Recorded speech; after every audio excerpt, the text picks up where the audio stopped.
What's up? Been away for a couple days. Uh, was a little under the weather, so wasn't feeling real good. Had a little bit of a cough, so I didn't want to cough into the mic. All right, but I'm back, the Happy Hatter, aka Gypsy Hustle, aka Mr. Make You Smile. I'm back for another show real quick. All right. First off, my hat, Tennessee Volunteers. All right, it's just a college football hat. College football's right around the corner. Pro football's right around the corner. So looking forward to covering some of that stuff and um, relaying my opinion to you guys. All right. So again, shout out to everybody who watches, my NC State crew, my man Reggie Reg, my New York City crew, my North Carolina crew, my Nevada crew, everybody who watching. All right, check it out. So this is what we're gonna start with today. All right, David Griffin and LeBron. All right. So David Griffin said he was miserable working with LeBron. Now, my opinion on that. Okay, now the things he said may have come out. The press may have related a little bit, like not like he meant it, but in my opinion, don't say anything like that to the press because you say something like that, that thing gonna catch wildfire and it's gonna come out. It's gonna come out wrong, and then LeBron gonna receive it wrong. So my advice to David Griffin would be not to say anything like that. If you were miserable, some things you got to keep to yourself. You can be honest, but there's a way to say you were miserable without saying you were miserable. You know what I'm saying? Just you could say you were a little uncomfortable doing certain things. You didn't want to upset them. Something else. But when you say that you were miserable working with LeBron, it's like if I'm on the receiving end of that information and it's about me, I'll be like, oh, really? That ain't what you was saying when we was getting to the finals. LeBron clapped back saying, too many people trying to tinker with the throne. He was on Twitter. He clapped back, of course, which, you should expect that's gonna happen. But that's you just can't say things like that, David Griffin. I'm sorry. And I like David Griffin. David Griffin's a nice guy. But you got to be careful what you say to the press, and you can't be too open and too honest.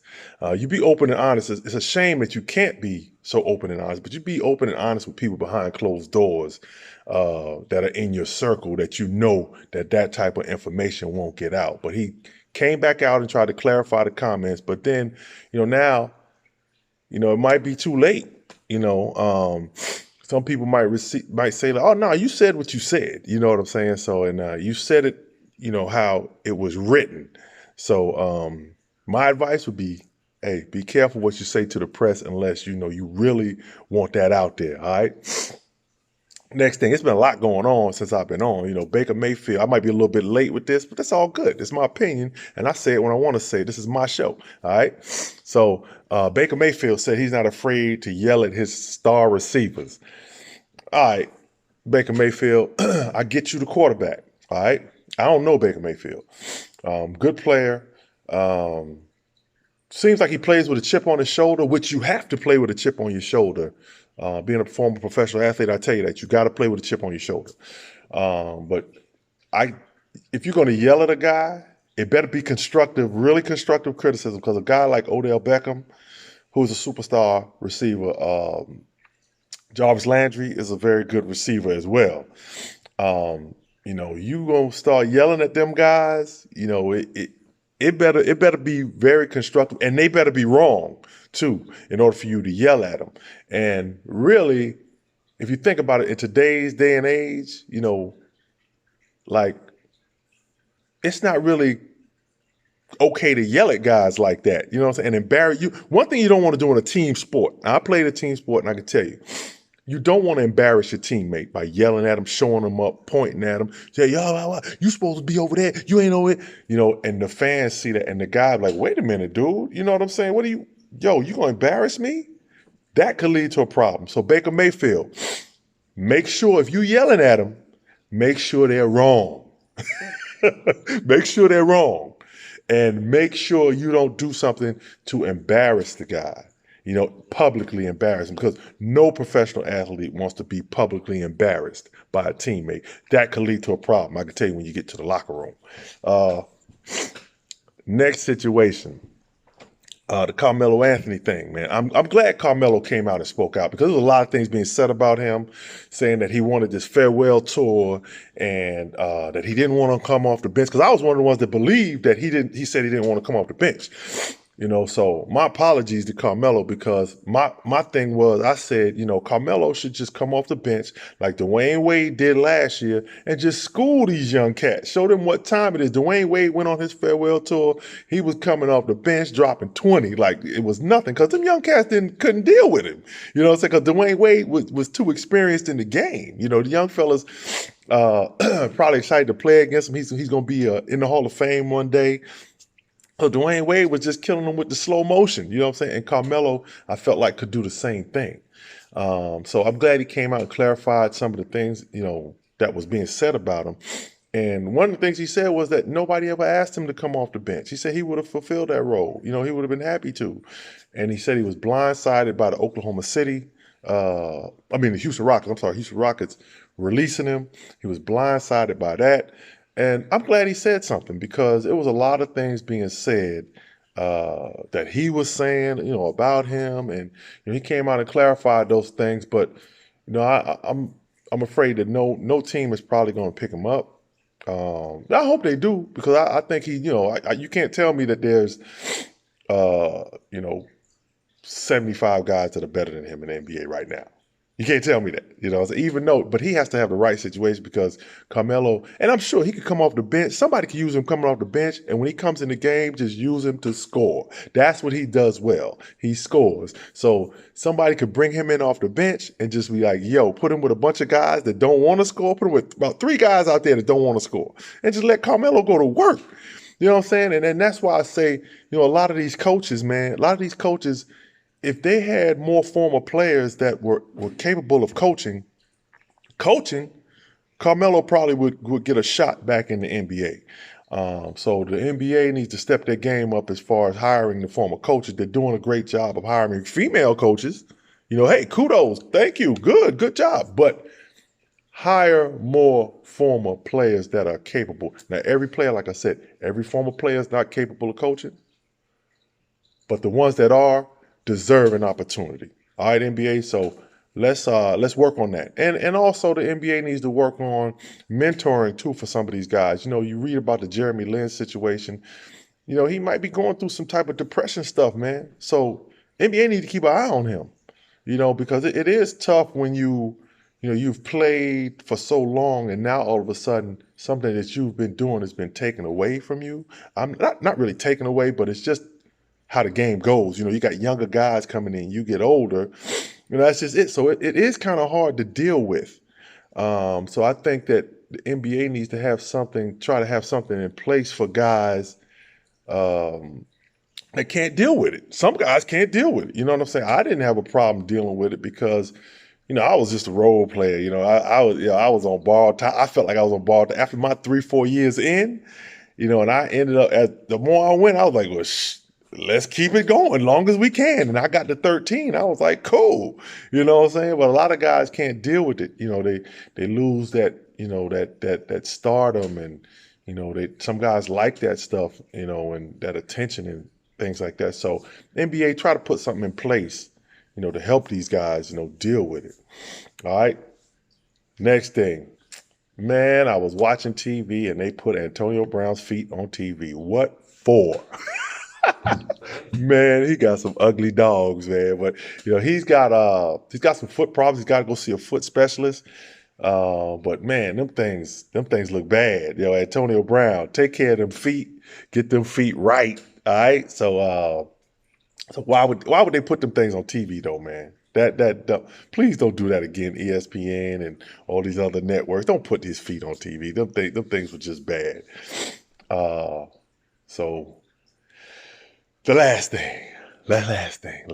So this is my Dan Le Batard. I told you, every show I do here, I'm gonna dedicate something to Dan Le Batard, because ESPN won't let him talk about certain things.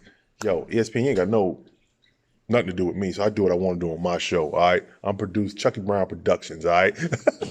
Gypsy Hustle Productions. All right. Here we go. So the shootings in America overnight, 29 people killed, something like that.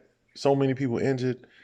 So my question is this: how do you expect, like, sports broadcasters and all this to go on and not say anything about this? People say, don't talk about politics and all this stuff. How do you expect people not to talk about it? Like, you supposed to act like this ain't happening? You know what I'm saying? So the situation in Texas, where the guy drove from Dallas to the border, and then, your guy in the White House, the resident of the White House, the resident of the United States, not the P word. I'll never call him that P word. The resident. He's a resident. Take the P off of that. The resident in the White House wants to say it's mental health. I know mentally ill folks that are not going to hurt people. You have to worry about them hurting themselves more so. So he comes out and says something about mental health this, mental health that. No, this is domestic terrorism. That's exactly what it is. So it seems like instead of worrying about building this wall, we need to worry about the people that's here. There needs to be something done about the automatic weapons that are able to get, that you're able to get. People are able to get more powerful weapons than the police have. Just think about that for a second. So something needs to be done. And it's no more time to enough is enough is enough is enough is enough. We're going from, we had in, like, what did it say, about 10 hours? It was 2 mass shootings in like 10 hours. The other guy went to a bar district in Dayton, Ohio and shot it up. I mean, it killed his sister and her boyfriend also. So just think about that. He killed his sister and his boyfriend, and he got killed. So now the parents, if they're living, the parents have lost 2 of their children. I don't know how many brothers and sisters the guy may have, but he lost 2 of their children. And the boyfriend of the sister was also lost. So these are things that are happening here constantly. And it seems to be fed, these type of things have been fed to people, like the racism, the sexism, all that type of stuff. They seem to be coming from up top. So, they want to proceed with the impeachment. I don't know. I can't blame him directly, but I can blame him directly. You know what I'm saying? So, people want to, it's just come to a point where people are, it's like on to the next thing. Like we're becoming numb to these things, and that shouldn't be. That really shouldn't be. We should, really take a look in the mirror, man. They want to proceed with impeachment hearings about this dude. I think, I'm not for the impeachment hearings. Let me be clear. Or impeachment. We got another, 18 months or whatever it is with him. Hey, man, let's strap in. Let's do our time. Let's do our 18 months with him. And then let's vote and get him out of there. You understand what I'm saying? Because it's time because we're still dealing with stuff from the 50s and 60s. It's been past time for America to come together. It's been past time. So now my solution would be, let's take a vote. Let's take a census. Instead of trying to find out who's here, let's find out who wants to live around people of other nationalities and stuff. Okay, if you don't want to live around people of other nationalities, people of color, people of non-color, whatever you want to call it, let's take a census on that, and let's find a place for you guys to live with each other that don't like to be around people. And let's find a place for people who want to live around one another and put them together. And y'all stay on your side and we stay on our side, all right? So if you don't want to live with another race or another color, then, hey, I'm cool with that. But, keep it over there. Keep it over there if you got a problem. You understand what I'm saying? So, I don't want to go too much more into that. That's my time, man. But, hey, the Happy Hatter has spoke.